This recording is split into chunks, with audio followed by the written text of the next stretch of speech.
Gaines is back. My special guest today is Alisa Reyes.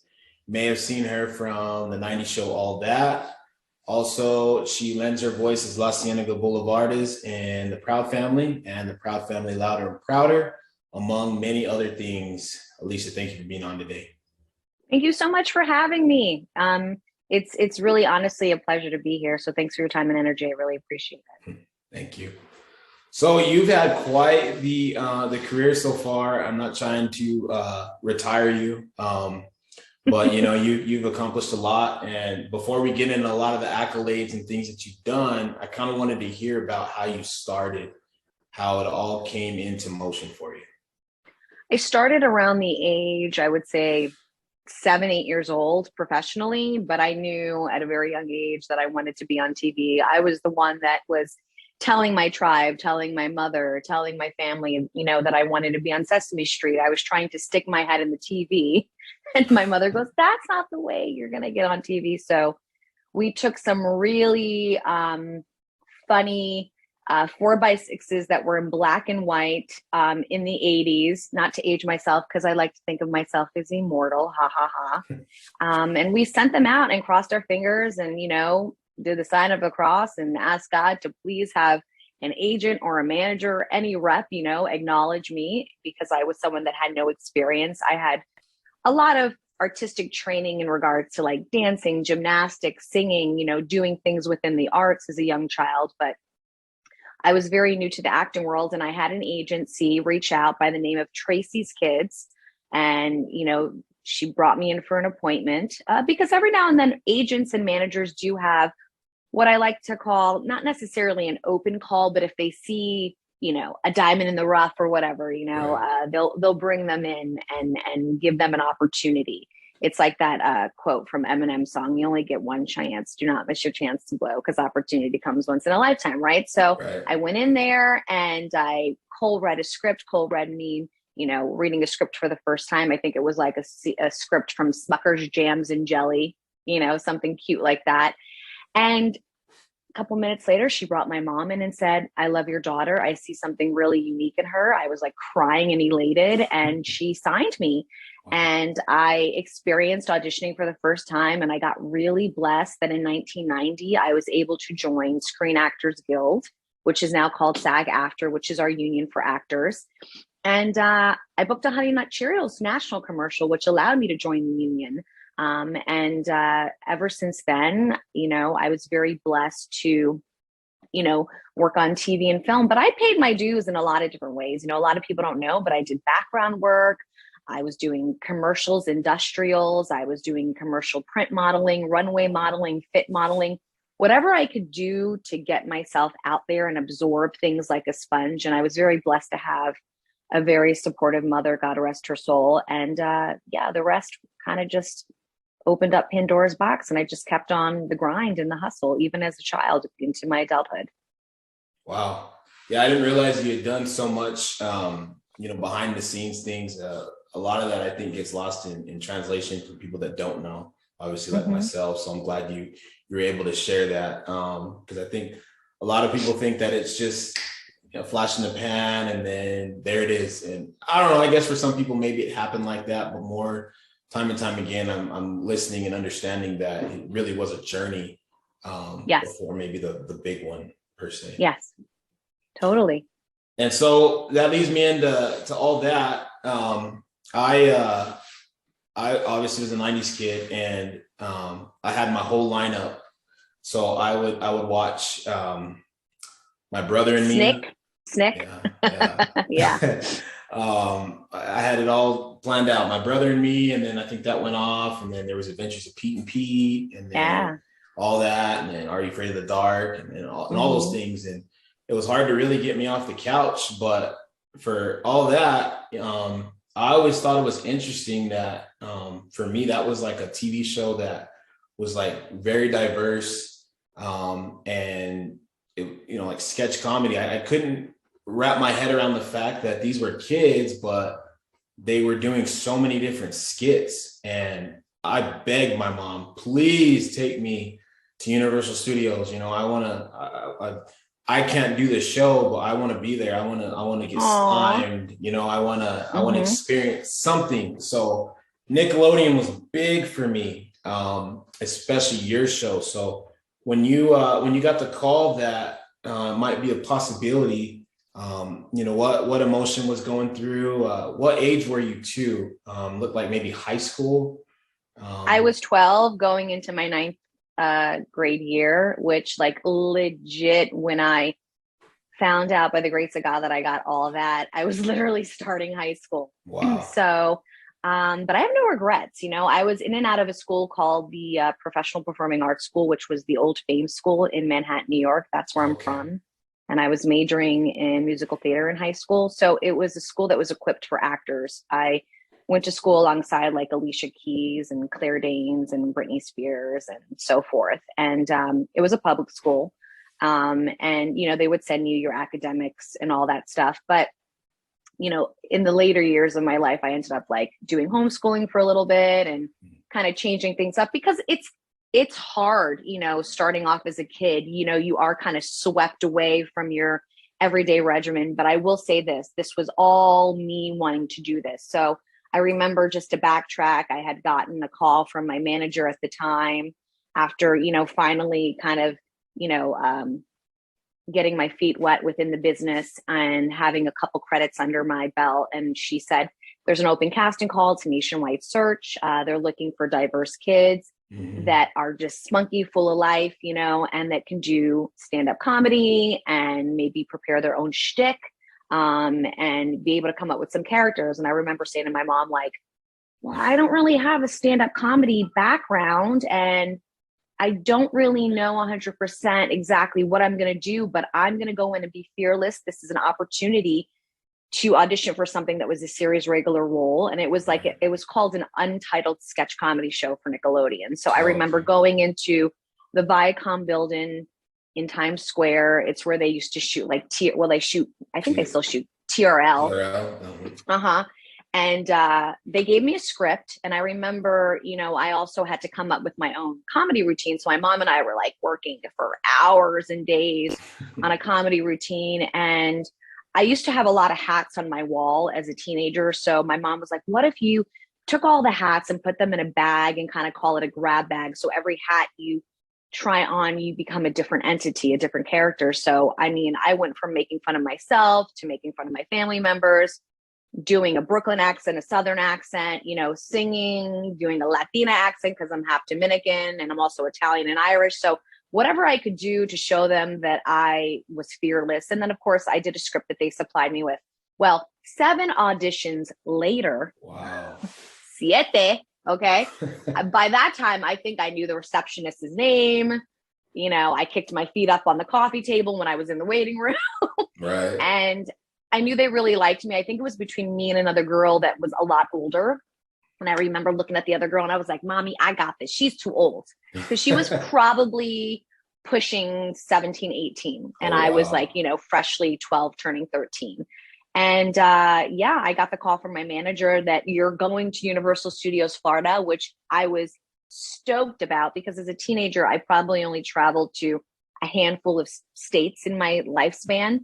So who doesn't like Florida? So to go to Florida was just exciting. And my mom basically dropped everything so I could pursue my career. She had a really good job that she was established doing for the Board of Education. And, you know, I was really blessed because that's the hardest thing is like, you have to be at the beck and call to these opportunities. Because if you don't take it, somebody else will. And Kenan Thompson and I were the last of the Mohegans casted for all that. And I remember, you know, I was the only one from New York that got cast. So that was really awesome. And getting off the plane and being straight taken to the trailer where we had to get tutored. And that's where I met my cast members. And I'll never forget meeting them and going, God, we're all so different. This is going to be really a special magical frequency. And when we did our first table read all the way to like rehearsing on set, like I knew, even just now talking about it gives me goosebumps. I knew it was something magical. And how cool of it a name, all that. Like, and TLC singing the theme song and getting a chance to meet all these different artists and working with just the creators and the directors. It just honestly was it was a rebirth awakening. It changed my life, and I would do it all over again if I could. And so then, with that experience, I know for a lot of people, it seemed like it kind of gave them an avenue into different things. Obviously, some people got like spinoffs, other people did other things. And so for you, did you feel like that, like all that was then the, not the masterpiece, but like, okay, I've done this, and now that was over, now I'm going to shoot in and do something over here. Like, did that experience help you into the future? Oh yeah, it was a platform for me. I mean, Brian Robbins, who was the creator of the show, who was the president of Nickelodeon, now the president of Paramount. I feel really blessed that they gave me the opportunity to, have that as a platform. Nickelodeon was a great sounding platform for me. But after 3 seasons, I was the one that decided not to renew my contract. They wanted me to come back, but I got offered to be a series regular on a Peter Ingle show. Peter Ingle did Saved by the Bell.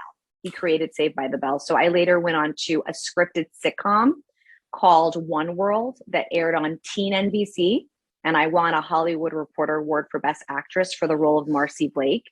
It was about adopted brother and sisters that lived in Miami. And even though we shot it in California, and it was a great platform for me, because then I went to doing that for another like 3 or 4 years. And I became a part of that kind of that Saturday, afternoon, more, teen going into young adult age range. Right. And it was a great transition, because they say comedy is the hardest thing for an actor to do, let alone to do it at a young age.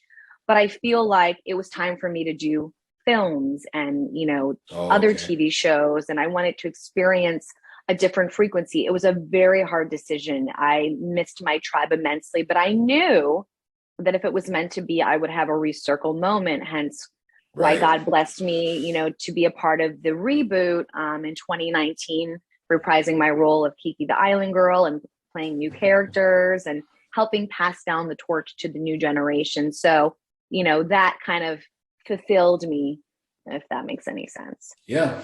So it almost all came full circle, for you. And then you I don't know if it was in between, but I know you did an ER episode.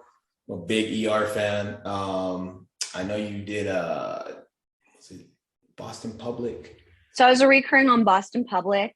I was on ER as a guest star. I guest starred on 6 Feet Under with Added Trace, NYPD Blue. I was a reoccurring on a show called American Family, which aired on PBS. And what I loved about that show is an all Latin cast. So like Edward James Olmos played my father on the show. Sonia Braga played my mother. Isai Morales was like, a sibling. Raquel Welch was on the show. I played the younger version of an actress named Rachel Ticketon. And I was alongside some amazing Latin actors. Gregory Nagava, who directed the movie Selena with Jennifer Lopez, was the director as well for my show that I was on. So I've done a lot of great things. I was really blessed to kind of get my feet wet within the TV industry. And then later on, I've done film as well. And then I kind of got into radio for a little bit. I had a couple radio shows on Sirius Radio, had my own show on Blog Talk Radio called Alisareyes Show. And then I got a call to audition for The Proud Family, which is now airing new episodes on Disney Plus. And it's not a reboot, it's a revival. So it's all the original cast members and with some new cast members, just going from tween to teen. But The Proud Family, when I started that around, I think, 2000, that was something immensely magical, because that was my first big voiceover gig. And, when I had the opportunity to audition for that and meet the creator, Bruce Smith, and work with, the producer, Ralph Farquhar, and the whole Disney tribe, I knew that was something similar to an All That, but just a different frequency. Everyone always asks me, what's it like working for Disney Nickelodeon? Same frequency, at the same time, different frequency, 2 amazing networks. You cannot compare. It's apple and oranges, but it's just they're amazing kid-friendly content that I do, you know, and you know, you can't really compare, but it's all love, if that makes any sense. And yeah, Proud Family was something I was really proud about. So no pun intended. So coming back, doing it now, and it's, you know, airing as we speak, that was another full circle moment. And not a lot of people get that opportunity. So I feel immensely blessed to now, especially that I'm a new mom, being able to do kid-friendly content and just help spread that frequency, you know, to previous fans and new fans and existing fans and all that good stuff.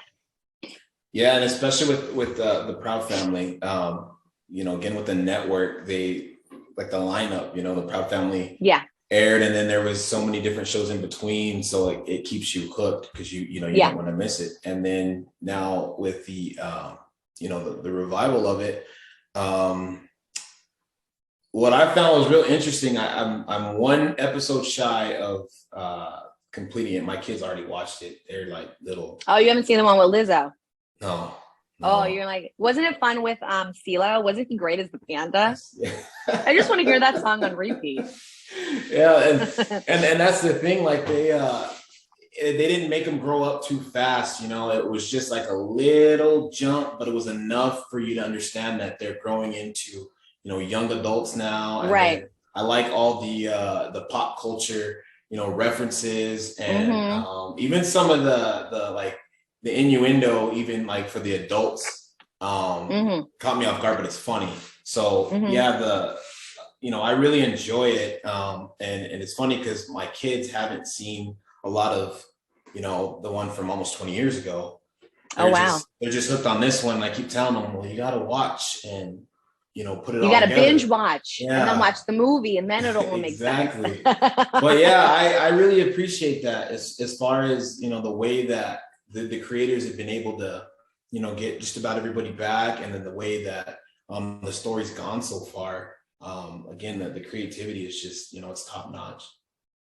It's great. You know, we even have a reimagined new theme song, and we now have EJ Johnson that joined the cast, and you know, amazing lineup of guest stars. And what's been great is, you know, a lot of celebrities have been a fan of the show, so it's like they were the ones that wanted to be on it, you know, like, and the fact that it was also such a diverse show. I mean, my motto is, and what I've been saying alongside all of my, I think my co-stars are saying the same thing, and we all can relate to this, is that it was a program then, and it is a program now that always stayed the same frequency and always stayed the authentic, organic self that it was. The only difference is people are awoke now because of everything that's happening in the world. So, you know, we always talked about things that were a little outside the box, but now we can talk about activism and LGBTQ community, and we can talk about, you know, same-sex marriage, and we can talk about all these things that maybe back then we weren't really able to talk about, but now it's like an enlightening moment, you know. But at the same time, when the Proud Family first aired, we were uniquely different. The only difference is that we were kind of like what I like to call a United Nations melting pot cast of a cartoon. You didn't really have the opportunity to see such a diverse cast of people, you know. And now, being a girl that's of mixed descent, a little boy and girl can sit down and be like, "Mommy, I look like her. I look like him," you know, or that's a relatable topic. And we hope that families now that watch the show can put their cell phones away, sit down as a family, because this is really meant for 6 to 60. That is the age demographic we market. And everyone could sit down and just get a good chuckle and not worry about what's on the news right now and just enjoy the present moment, you know? And we'll just take you on a ride for that half an hour, you know? And, you know, as far as like voiceover acting, is that something that you prefer to, like, what is it called? Live acting, like the differences, like on camera rather than Is that something that you prefer, or does it matter to you? Oh no, I like to do it all. I mean, I have a documentary out right now called The Orange Years, which is about 80s and 90s Nickelodeon nostalgia. It's streaming. You can see it on Hulu. You can see it across the board. Just check out orangeyears.com to find out what's the most convenient way for you to watch it. It's about basically we take you chronologically in order from when Nickelodeon started all the way to the female president Geraldine Laybourne all the way till now, and we tried really hard to catch everything, but there were so many other actors and shows that we wanted to give pay homage and respect to, but we feel pretty confidently that fans reciprocated back in a really positive way, and it just made sense for me to be a part of it, not only on camera but as a producer. So shout out to Scott Barber and the whole Orange Years tribe. But as far as voice acting goes, I love it because it allows me to just, well, I could if I wanted to show up in PJs, but I wouldn't. But a lot of people don't also realize is being a voice actor, you have to give 110 more of your energy. It's all your voice. But yeah, I love doing everything. It doesn't matter as long as I'm doing something creatively. This past December 2020, I had a film come out called Break Even. It's about four friends that steal $50 million, and we're on the run being chased by cops and DEA and all that stuff and drug dealers. This is definitely an adult film, so, 18 and over. But, I love just being in the arts. That is what completes my soul. Mm-hmm. So as long as I'm working, like even when I'm not on set, when I'm able to, I coach acting to adults and kids. Right now I'm doing everything via video because of the pandemic. I used to do in-person, workshops and seminars and classes when I was able to. I like to give back, because I know what the parents are going through, but I know what the kids are going through as well. And I supply this whole academic lineup for my clients and students. And it brings joy. I love being a teacher. So, as long as I'm staying on the grind and hustle of in that frequency, my soul's complete. And a question I had too about the as far as being an acting coach. So you're reaching so many different people, like you said, adults and kids. Do you get people in rural areas that aren't accustomed or live so close to a a metropolitan city? Do you get clients like that as well? Yeah, I get people that are completely brand new in this business. Okay. I get people that are veterans in this business. I get people that just want to talk to me for advice. I started off kind of as a life coach a little bit, where I was that boost to morale, kind of guiding them with their marketing and branding. And then I segued into more, actual audition prep, vocal warm-ups, character script development and breakdown for comedy intensive workshops, or theatrical, which is drama, voiceover and commercials and so forth.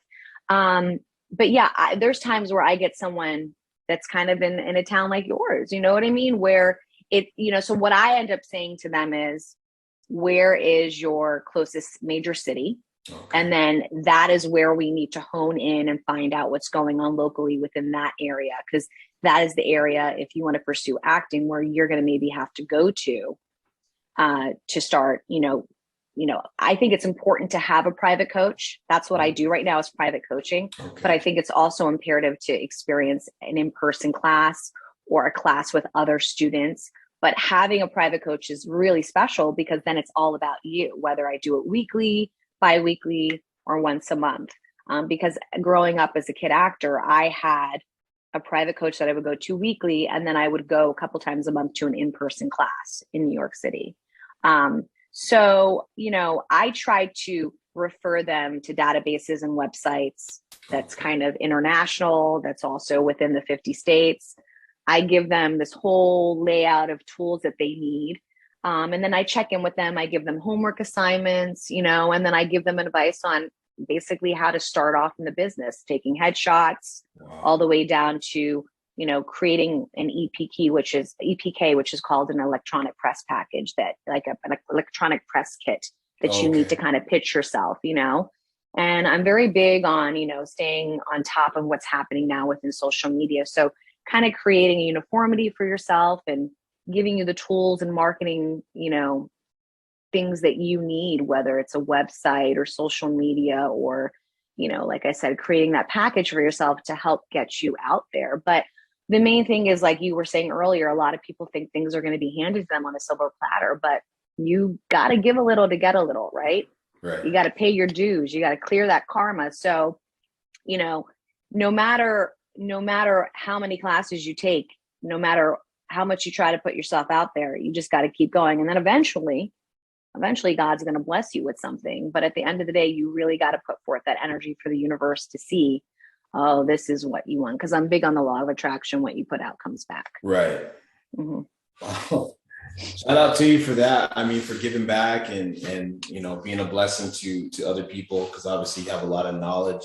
And I think there's a lot of dishonest people obviously out there. So it's always good to hear that, you're laying down how this is going to go. I'm not telling you that's guaranteed, right? But this is the way you should do things, as opposed to somebody that's, just looking for money. Well, I have a lot of people, and not to interrupt, that come to me that, try to hop in to get other things out of my services, whether it be like, I mean, if you want to sit down and talk to me about my career, that's fine. But there's other ways that you can, utilize that hour session with me, because I have packages that are specified what you're going to get out of that package, right? So I'm on services such as like Cameo and VidSig and Starsona, and I can give you a shout out, and I can give you a special message like that. Sometimes people will hop in because they want to just talk to me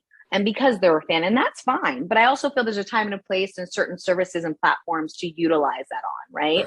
Right. And every now and then, I'll catch a client where maybe a family member wants their kid to act, and you could tell the child's not really feeling it, and I will be very honest and be like, listen, it's not about the money. I don't want to take your money if the child doesn't want to do this. I wanted to do it. I'm the one that was vocal. I have a lot of people that are also influencers that want to transition to acting. You know what I mean? So sometimes I help people with that. And sometimes I'm legit just talking the way we're talking, where, I just answer a bunch of questions, and if I don't feel it's something that I feel comfortable talking about, or if it's too personal, then I will be honest. And if you get a little weird, then our session will end, or that will be the last time we'll have a session. But I very rarely get someone that's a little offbeat. I do make sure that whoever reaches out to me, I research and check their social media out. And, if it's not kosher, then see you later. Bye-bye. Yeah. Because ain't nobody got time for that. Because right now I'm only coaching a specific amount of people weekly and monthly, because I have a baby, right. So, my time is very precious, as is everybody else's time. And I don't want to waste anybody's time and energy, as I don't want them to waste mine, if that makes any sense. Crystal clear. Yeah. So with everything that you've done, in your career, again, not trying to retire you, what, if you can share, what's next? Is there something that you haven't done, like a role that you'd like to do, or, what do you got going on? Well, I just experienced something really fun, and I was like, I felt like bucket list was checked off. I don't have an air date, but I just did Celebrity Family Feud with my Proud Family cast. Oh, wow. And I got to finally see Mr. Steve Harvey, who was so sweet. And I can't say anything about, what the questions were, if we won or not. But all I have to say is we played opposite of Salt and Pepper, Dougie Fresh, and Kid and Play. All 90s. Wow. Yeah. And it was myself, Kiki Palmer, Kyla Pratt, Paula, who plays Trude, and then Soleil Moon Frye.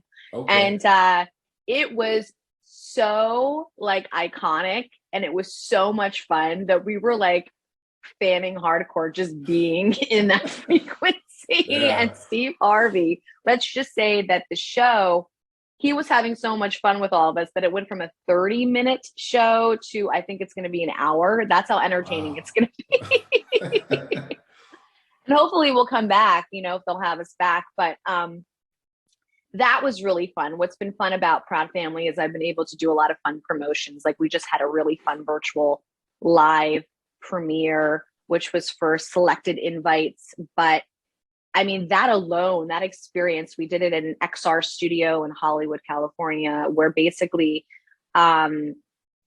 it's like we couldn't do something in person. So we did a live thing for the fans, where there was a live performance of the theme song done by the new singer Joyce. And we showed 2 sneak peek episodes. This was before the show launched on February 23rd. And then like we were getting interviewed by EJ Johnson on sets that looked like the high school out of Proud Family.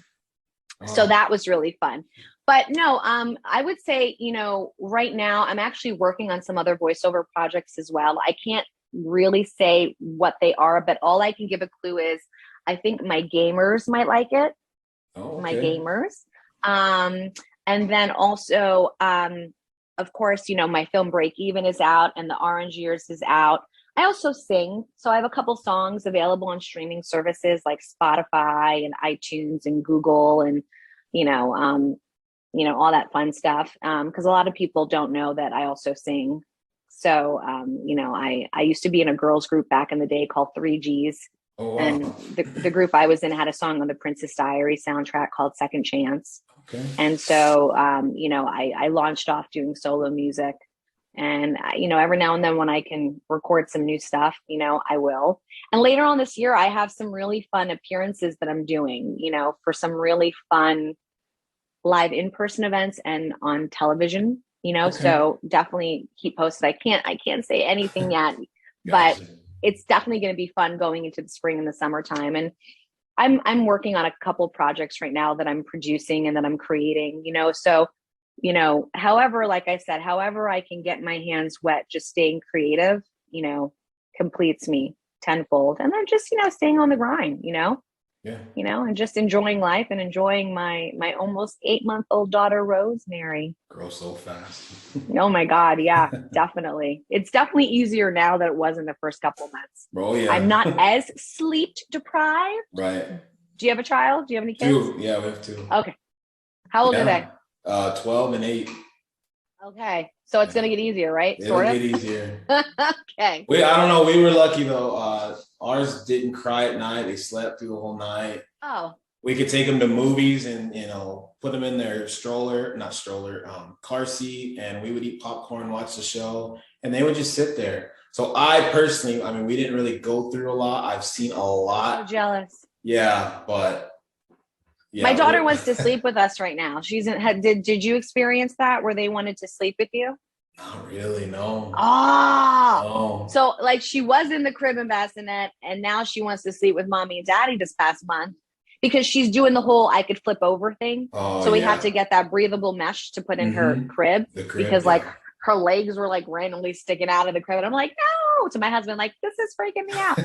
And then, you know, we messed up and put her in the bed. And now she's like, oh, I want to be in this bed with this pillow. And now we're trying to transition her. And she's like, you're crazy. I don't want to go back in a crib. So, you know, we have to experience the whole letting her cry it out, which I can't deal because we have a big connection, my daughter and I. So she's all about mama, mama, mama, mama. Right. She says dada, but she says mama, mama. So just wish us luck and send us some good mojo that she goes back into the crib because I need my bed back. Oh yeah, it'll all work out. It just, you got to give it time. But the worst, honestly, is, in my opinion, is the diapers. You know, when you get them ready to go, all nice, maybe a Sunday's and then they want to tinkle fresh right in the diaper. Yeah, or worse. And now it's going all the way up the car seat, and here you are in the church parking lot, and the entire outfit. Oh, you're talking about the blowouts. Yeah, I experienced that once or twice, and it was horrible because the first time I didn't know she had a blowout. And then I was like, why is it a different color on her clothes? Why is it running up the back? Yeah. Oh, yeah, it's terrible. Oh, it's the worst. And then you feel so bad because you're stuck in the car and the kid has to sit in the blowout until you can pull over. And you're just like, oh, God, I'm so sorry. Oh, yeah, that's terrible. Let's see. Well, you kind of went over the advice, but do you have any last words as far as, you know, it can be advice towards people, general? Again, like, I live in a small town, so somebody said, I kind of want to do what she's doing. Mm-hmm. What do you recommend? Well, I would say first off, just remember no matter what you choose to do, we all have our original blueprint, is what I like to call it. And so, staying grounded, which I definitely try to take my own advice, and, praying and meditating and manifestation is big, big, big. I'm big on writing your own mantra. So that means kind of writing your own wish list. I do a vision board every year. Okay. And I definitely try to remind myself, especially when I'm having a hard day, like it's all about what you think and what you say to yourself, right? Because words are like spells, right? So it's imperative for you to speak lovingly and to think lovingly to yourself. And it's easier said than done. It's so funny how one little frequency can just completely ruin our mood. But if you listen to upbeat music, or you say a prayer, or you manifest, and you meditate and have a second of grounding yourself, whatever that is to you spiritually, it's funny and amazing how that can just completely, enlighten your frequency. I'm not here to Bible thump or preach, but I do believe that it's imperative to have faith, to have optimism, and to have hope, right? Without those things, you're going to be what I call in the 3D matrix world, in a lower frequency, and you want to really vibrate yourself. So, whether it's being in the arts or just getting a job, whether it's a 9 to 5, or you want to, just pass that class, or you want to be able to get up and do a speech in front of your peers, just remember that God doesn't give you what you can't handle. So I think the most important thing is to just legit love yourself.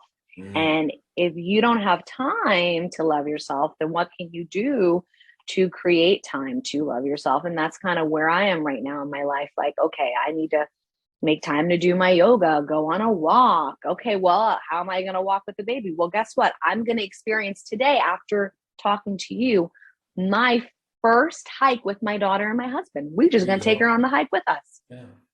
You know what I mean? Yeah. If you can't do it alone, then just strap on your back and go. Exactly.